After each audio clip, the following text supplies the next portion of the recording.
This video will prepare you for both subtests in the MTLE Pedagogy Elementary K-6 exam. If you want to guarantee you'll pass, check out our full-length study guide here or in the description below. Let's get into it. This video is going to prepare you for the MTLE Pedagogy Elementary Subtest 1. Now, the MTLE Pedagogy Elementary Subtest 1 consists of approximately 50 total questions coming from two overarching sub-areas. The sub-areas are student development and learning and learning environment. Each sub-area is worth about 50% of the exam. This means you'll see about 25 questions from each. Within each of these two sub-areas, you'll find three objectives. In sub-area 1, we have understanding development during the elementary years, understanding learning processes, and understanding student diversity. Sub-area 2 covers establishing a safe, inclusive, and positive learning environment, creating an organized and productive learning environment, and using effective communication techniques. If this seems overwhelming now, never fear. 240 is here. Let's look at the first objective within sub-area 1. This sub-area focuses on understanding the development of students during their elementary years, including their physical, social, emotional, moral, and cognitive development. This is all about understanding students' development during their elementary years. How can you provide learning opportunities that support students' physical, social, emotional, moral, and cognitive development? You should know the general patterns of how humans develop, from early childhood to early adulthood. There are four main domains of development: physical, body growth and movement; social, interactions with people and the environment; cognitive, knowledge and intellectual skills; emotional, processing and understanding feelings. There are many factors that influence a student's development. These external factors can both positively and negatively affect development. Positive factors include parental care or attention, appropriate discipline, healthy diet, physical activity, socialization, and access to educational material at home. Negative factors, on the other hand, can be instability at home, abuse or neglect, poor nutrition, lack of activity, lack of socialization, or lack of educational materials. Next up is Objective 2, Understanding Learning Processes. This objective is all about cognitive development, or the process children go through in terms of their thinking and reasoning skills. The developmental psychologist Jean Piaget developed a stage theory of cognitive development. According to Jean, children go through 4 stages throughout their mental maturation. From birth to 2 years old, children comprehend the world through objects and gain object permanence. For example, an object exists even if it's not in sight. From 2 to 7 years old, they head into egocentric thought. This means they believe others see, hear, and feel exactly as they do. They also begin to understand symbolic thought, or the idea of one thing standing in for something else. However, they don't use logic to combine or separate ideas. From first grade to adolescence, students get into logical thought. They can picture mentally how things work and don't need to always see or physically manipulate objects to understand them. They also use inductive reasoning, or drawing conclusions based on specific observations, along with a bunch of new mental abilities like conservation. Finally, from 12 years and older, students can manipulate ideas in the mind without reliance on concrete manipulation. They'll use deductive reasoning to form hypotheses about the world and test them in a systematic manner to reach a conclusion. Woo! That was a lot of information. Luckily, this test focuses specifically on elementary students, or the middle 2 categories. Let's focus on that area and talk about classwork. At 2 to 7 years old, students need hands-on activities since they can't yet conceptualize processes or ideas. Make sure to pair direct instruction with experiments and activities to reinforce concepts. Good news here. From first grade through adolescence, hands-on activities are still beneficial, but are not needed as much for students to understand material. Just for comparison, let's look at the curriculum for 12-year-olds and above. Here is when we reach mathematical calculations, creative thinking, and abstract reasoning. It's important to remember that this progression is gradual, and no two students will move at exactly the same speed. How are those mental muscles feeling? No pain, no gain, right? Actually, if your brain is hurting, that's abnormal. Consider a break or fresh air at this point. But I digress. Let's tackle the last concept for this category. Understanding student diversity. You'll need to understand how to meet the needs of students with diverse backgrounds while promoting the learning and achievement of all students. There is no sole accepted definition of the term intelligence. Just like at the gym, everyone has their own routine. Not all students have the same interests, skills, backgrounds, or needs. Let's explore some of the different ways to define intelligence. The theory of general intelligence, developed by Charles Spearman, used the term G-factor to refer to general intelligence. Spearman used a wide range of aptitude tests to argue that intelligence is a general cognitive ability. In other words, it can be measured. Then we had Louis Thurston, who developed a multiple factor view of intelligence based on 7 primary mental abilities: verbal comprehension, reasoning, perceptual speed, numerical ability, word fluency, associative memory, and spatial visualization.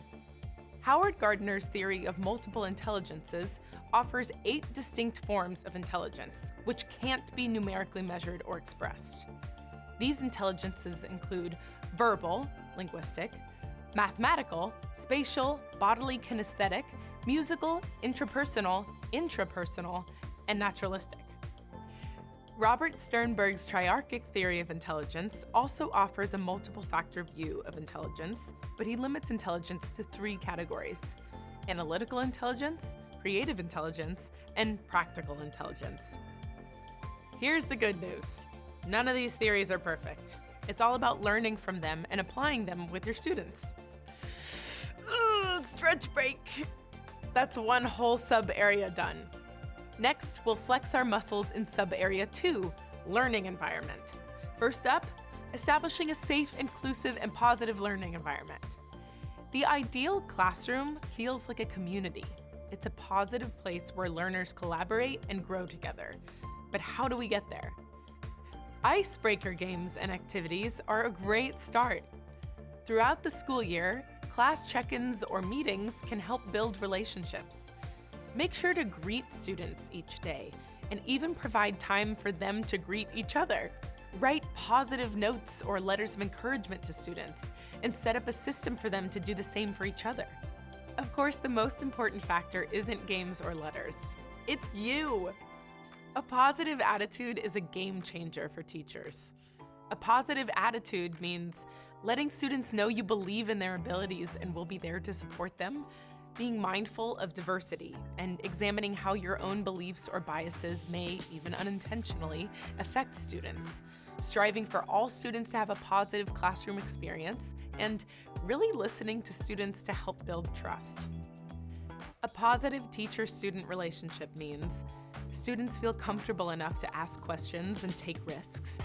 Students view their teacher as a trusted adult they can turn to for help when needed. And teachers show enthusiasm towards the subject or material being taught. For example, if students can tell you aren't very enthusiastic about the lesson, why should they be? Look for ways to add extra interest by making a real-world or personal connection to what you're teaching. Teaching about the deciduous biome? Share pictures from the last time you went on a hike. Let's take a look at the next objective, creating an organized and productive learning environment. This skill is all about getting work done. How can we optimize our classroom routines, setup, materials, and student behavior? Did you know interior design would be a part of your job as an educator? Really? There are important considerations to make when designing the layout of your classroom. Both instructional activities and the needs of the students should be taken into account. Ask these questions to guide the physical layout of a classroom. Are all students able to access what they need in the space? Do all students have a clear view of what or who they need to see? Can the teacher see and easily reach all students? Have the special needs students been taken into consideration? Teachers should be mindful of student seating arrangements. different setups lend themselves best to different tasks. For example, when listening to any type of presentation, whether from the teacher, a guest speaker, or fellow classmates, students should all be able to see. Facing front typically works best. When the whole class is having a discussion, it's helpful for everyone to be seen. When collaborating on a group assignment, students should sit together, and walkways should be open so the teacher can easily move to check on each group. When the teacher is working with a small group of students, the rest of the class should still be in view. No matter the arrangement, teachers should remember that proximity and visibility are imperative tools. You should always be able to easily see and walk to your students. Ready to keep pumping iron? We're almost done with learning environment. The last concept we're going to highlight for this section is using effective communication techniques. This may seem straightforward. After all, talking is hardly a workout, but effective communication is another story. Take a look at this clip from our 240 study guide to see what I mean. Communication with students must be clear and specific. Remember, students don't know what they don't know. For the classroom to run smoothly, students must clearly understand expectations and directions. Teachers need to clearly communicate what they want students to do and how the students are supposed to make it happen. Communication with students must be clear and specific. Remember, students don't know what they don't know. There are various strategies teachers can use to help students understand expectations and directions. All right, that's it for learning environment. Yeah, I'd say we're getting a pretty good workout in. For more, head to 240tutoring.com. Now that we've gone over the 2 sub-areas, let's test what we've learned with practice questions. We'll be answering 1 question related to each of the objectives we covered in sub-areas 1 and 2. To start, let's test your knowledge of the 4 domains. Remember those? They were back in understanding development during the elementary years. Developmentally appropriate traits of 5-year-old children include the ability to A. Express feelings, follow 3-step commands, and copy basic shapes. B. Help put on clothing, recall parts of a story, and say his or her name. C. Tell time, identify and explain multiple meaning words, and understand puns. Or D. Write paragraphs, socialize according to interests, and solve math problems with decimals. Remember the 4 domains: physical, social, cognitive, and emotional. Keeping those in mind, the correct answer is A. By age 5, a child is typically able to express feelings, follow 3-step commands, and copy basic shapes. Answer B is usually mastered by age 3, and C and D are typically mastered at the older ages. Great work! Now let's dive back into the next objective in sub-area 1, understanding learning processes. Which of the following capabilities best describes a child's cognitive development at the beginning of the concrete operational stage? A. Can logically think through a series of actions. B. Can self-reflect on their own thought processes. C. Can observe phenomena in the environment and develop their own conclusions. Or D. Can create multiple solutions to a single problem. Got your answer ready? Here we go. The correct answer is B. A child at the beginning of the concrete operational stage would be able to think logically through a series of actions. Nice job.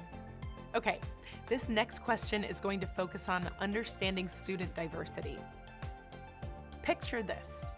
While developing a lesson plan, a health teacher has incorporated activities that require students to analyze a set of data and graphs to form hypotheses about the current overall health of a group of people. After analyzing this information, students are asked to make recommendations to improve the prognosis of the group. These activities will appeal to which learning style of students?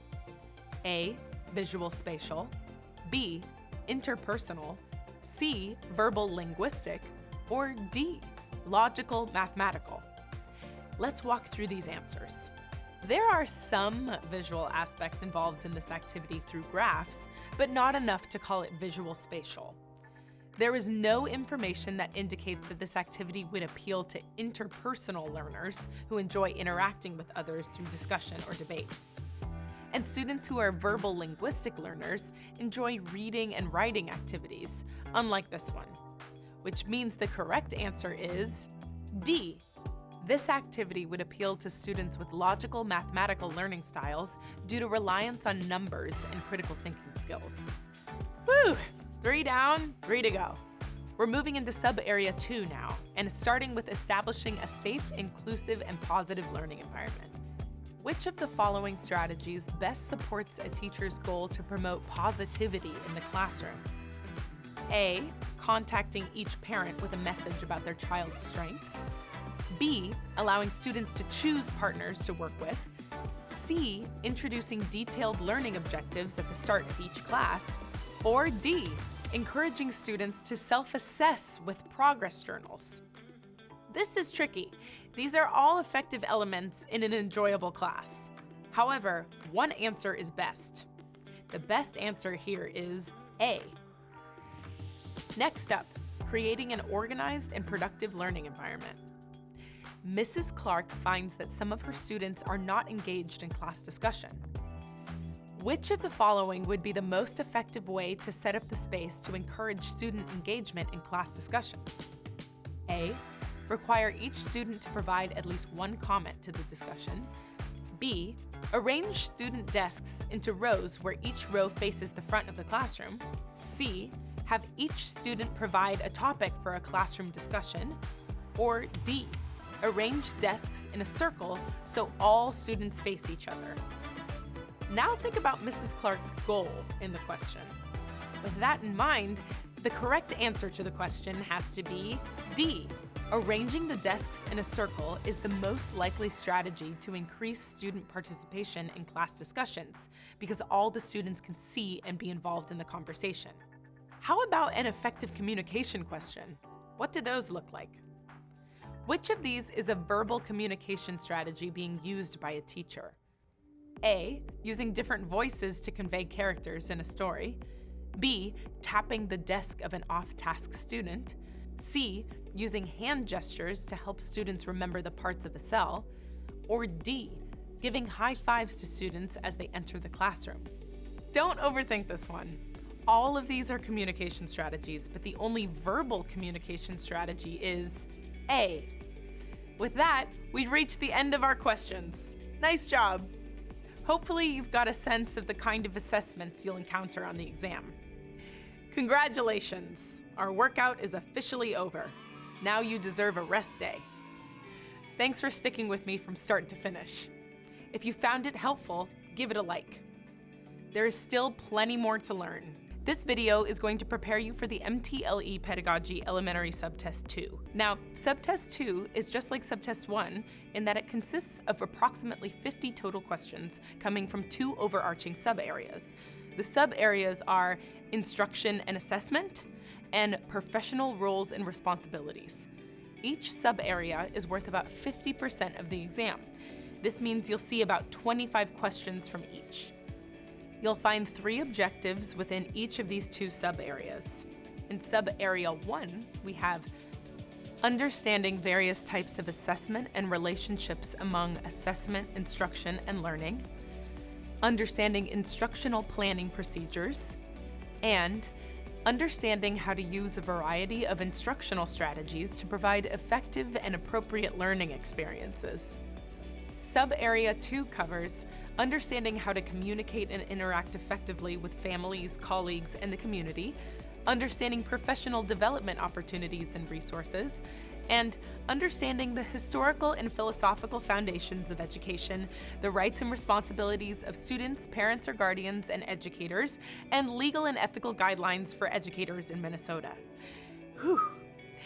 This may seem like a lot, but don't worry. 240 helps break it down. In this video, we'll do a flyby, but click the link below for a full test-aligned study guide. Let's look at the first objective within sub-area 1. This sub-area focuses on different teaching strategies, from the planning to the instruction to learning assessment. As its too long name suggests, our first objective is all about understanding various types of assessment, instruction, and learning. Assessment is a major component of education as a whole, as well as the specific day-to-day role of an educator. It will also likely be a significant part of your exam. Assessment is more than just giving tests and taking grades. You should be familiar with important terms regarding types of assessment. Keep in mind, assessments may be criterion referenced or norm referenced. You may be wondering what those terms mean. Let's break them down. Criterion referenced assessments compare student performance to a predetermined standard, which is a criteria. Scores on these types of tests come in the form of a percentage. Tests administered at the end of an instructional unit and state achievement tests are common examples. Norm-referenced assessments compare students to each other and rank them according to performance. Scores on these types of tests come in the form of a percentile, grade level equivalency, or STEANine using a normal bell-shaped curve. Common examples include the SAT test or IQ test. In other words, criterion referenced assessment looks at how students perform against a set criteria. Norm referenced assessment looks at how students perform against the normal curve. Take a look at some other key terms and ideas, such as universal screener, diagnostic assessment, pre-assessment, informal assessments, formal assessments, formative assessments, and summative assessments. Feel free to pause this video here to add 240's definitions to your notes. Nice job. Now let's head to level 2 of our study session. That's Objective 2, Understanding Instructional Planning Procedures. This objective delves into effective planning methods to design classes promoting learning and achievement for all students. Let's back up a step. A typical school day is split into chunks of time, each focused on a particular subject. Students benefit from this practical and predictable routine. However, this structure can keep students from seeing how subjects are interconnected.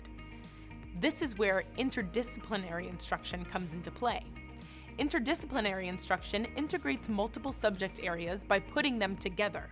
By integrating subjects, teachers can provide students with a broader understanding of content and develop their awareness of the ways in which knowledge and skills can be utilized between subjects.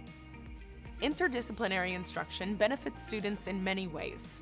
It draws on motivation from different subjects, makes learning meaningful and relevant, prepares students for real life, fosters critical thinking and collaboration, and provides greater appreciation of the value of all subject areas. One way to approach this is to create thematic units, which are units of instruction with an overarching theme or topic. Let's look at an example. Imagine you are working on a rainforest thematic unit. How would you incorporate this into every subject? Science, teach lessons about the rainforest ecosystem.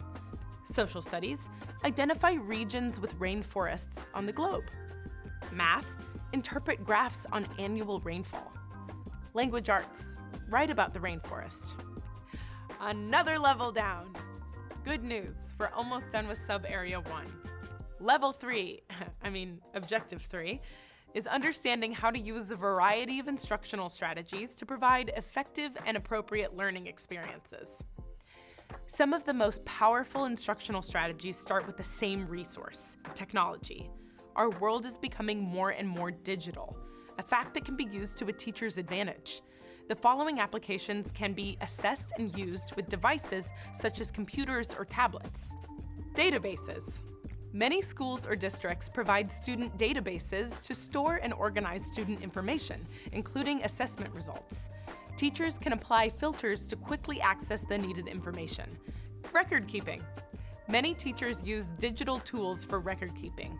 This simplifies the process of tracking and recording things like attendance and grades. Learning management systems, LMS. Teachers may use learning management systems to create and deliver digital content. These platforms can be used for both virtual and in-person learning, as well as assessments with instant scoring and feedback for students. Collaboration software. This allows teachers to share and work on files together, making comments and tracking changes on their own time, while still working together to meet a common goal. Multimedia presentations. Teachers may use multimedia presentations to enhance their lessons with audio and visual components. Not every lesson needs to be as flashy as a movie or video game, but the proper use of multimedia in the classroom can help capture and hold student attention. Supplemental programs. These can provide extra practice or resources to continue learning outside the classroom. Teachers should be open to student input about digital resources that could be beneficial for class. Congratulations, 3 down. That's an entire first sub-area.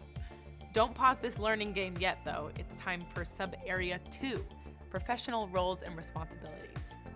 This sub-area is about excelling in your role as an educator, as well as the role of education in general. It makes up about 50% of the exam, or approximately 25 questions. As a reminder, Sub-Area 2 covers understanding how to communicate and interact effectively with families, colleagues, and the community, understanding professional development opportunities and resources, and understanding historical and philosophical foundations of education, the rights and responsibilities of students, parents, or guardians, and educators, and legal and ethical guidelines for educators in Minnesota. Let's kick off these new levels with understanding how to communicate and interact effectively with families, colleagues, and the community. It's important for teachers to foster positive relationships with students' families. Plant the seed for a positive relationship to grow from the start, and tend to it regularly throughout the school year. This idea can be split into 2 categories: beginning of instruction and throughout the year. At the beginning of instruction, parents should receive background information on a teacher, such as your school phone number and email address, your background, why you like to teach, and/or anything else you feel comfortable sharing. It's natural for parents to want to know about who is responsible for their child's education. On the flip side, you'll need the parents' contact information too, as well as their preferred method of communication. Other things you should share include general classroom information and clear expectations for academic performance. Throughout the year, teachers should keep families up to date with what students are learning and working on. Progress reports and report cards can also communicate student progress and performance to parents, though sometimes more frequent communication is needed. Parents do not want to be surprised by anything concerning that shows up on an official report. Make them aware of your observations ahead of time, along with ways you're trying to help. Parents will appreciate this. Teachers should also share ways for parents to be involved in their child's education, such as ideas to reinforce concepts at home or volunteer opportunities.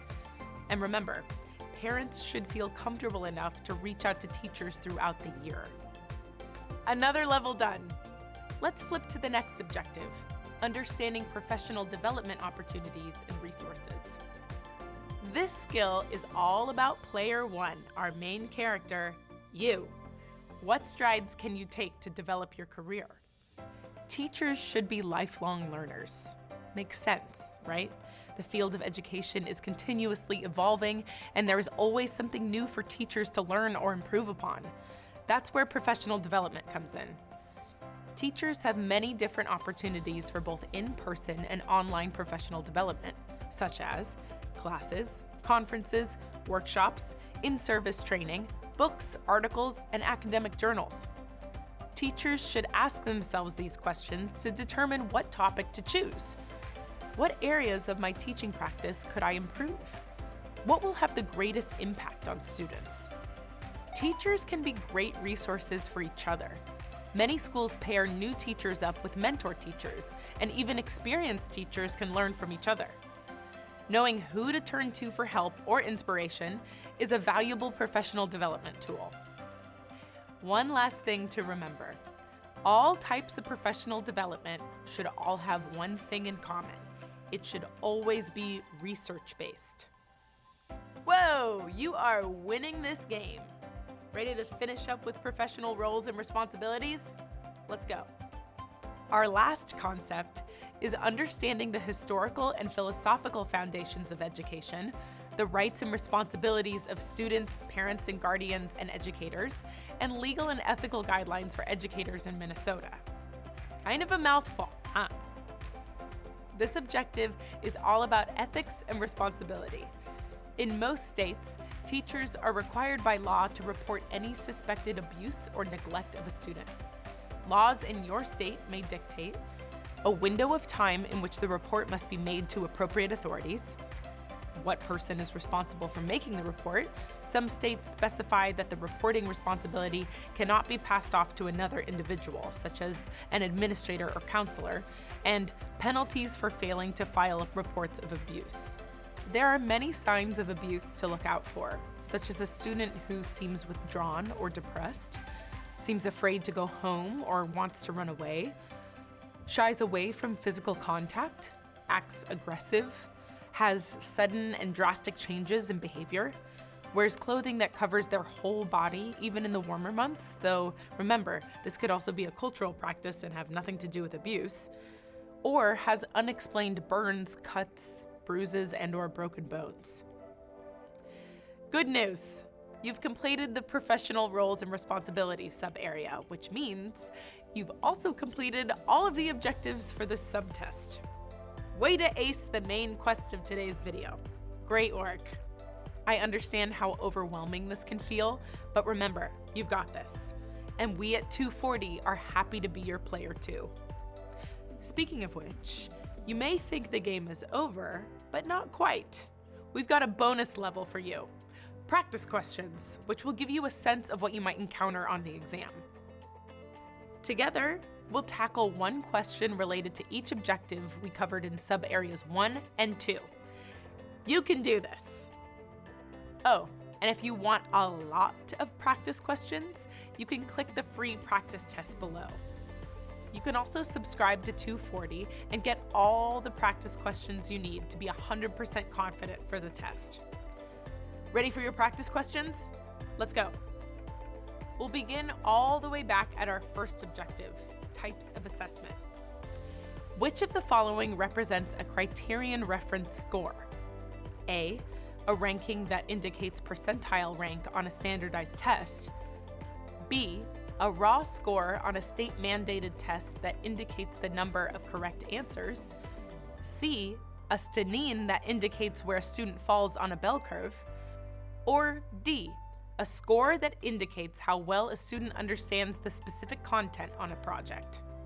Define the terms criterion referenced and norm referenced in your head. Keeping those in mind, the correct answer is D.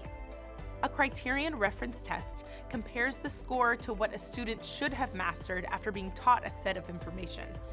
Most classroom tests and quizzes created by a teacher are criterion referenced. Great start. Now let's think about understanding instructional planning procedures. The 4th grade team would like to plan an interdisciplinary unit themed around urban areas. Which of the following would be the most appropriate first step in planning? A, reviewing relevant content standards for each subject area. B, assigning individual responsibilities for each teacher to contribute to the unit. C, identifying instructional resources the team can use. Or D, creating a graphic organizer to list ideas related to the theme and subject areas. Well, now I've got to ask. Thinking about our lesson on interdisciplinary connections, what would you do first? Got your answer ready? Good. The correct answer is A. The first step is to review which content standards will be covered in the unit. No other steps can be completed until this is done. Nice job! Okay, this next question will cover using a variety of instructional strategies such as technology. Let's set the scene. Students in 3rd grade are studying 2D and 3D shapes. The teacher wants to use technology to support students' understanding of geometry. Which of the following is the most appropriate and effective use of technology for this purpose?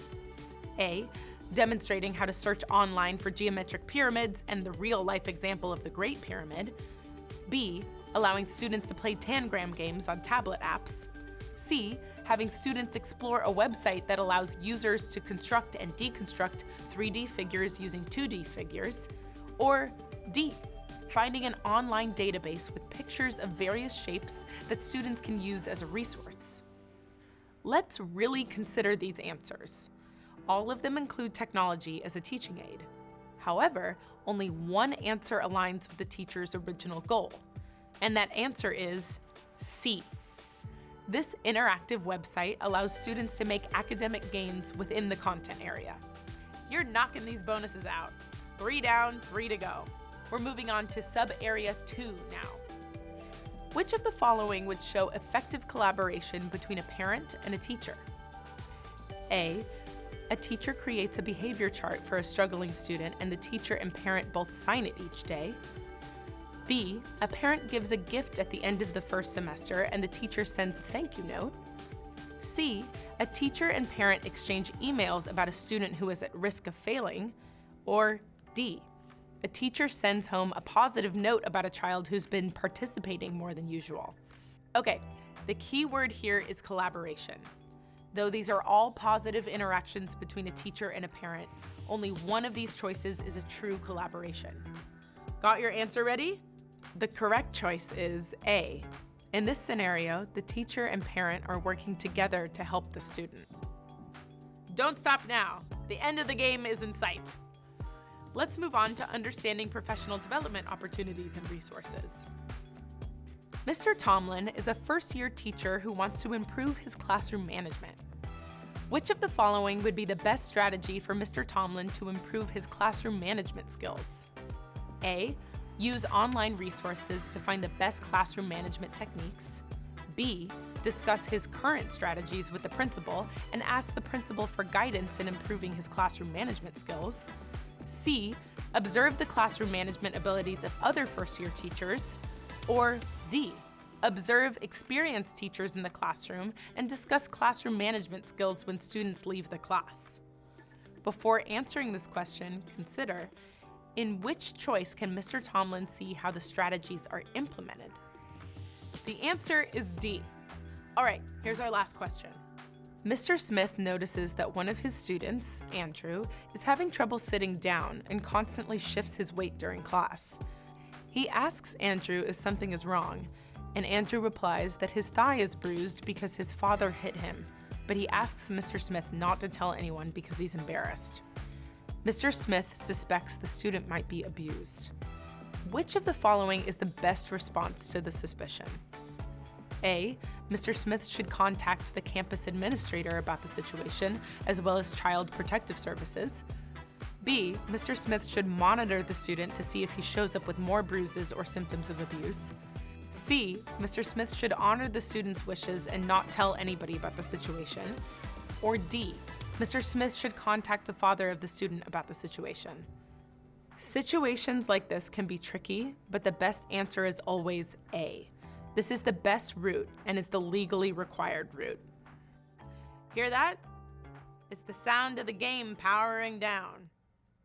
Hopefully now you've got a sense of the kind of assessments you'll face on this test. Congratulations, you made it through. Thanks for sticking with me from start to finish. If you found it helpful, give it a like. There's still plenty more to learn. Thousands of teachers have passed their certification exams by using our study guides. If you really want to make sure you're prepared for the MTLE Pedagogy Elementary Subtest 2, take the next step and subscribe to the 240 Study Guide. It has hours of videos so you can watch and/or listen while doing chores. It is test-aligned so you know precisely what you need to study. And it has hundreds of practice questions so you can be sure you're ready. And it has the money-back guarantee. So, click the link below right now to get started.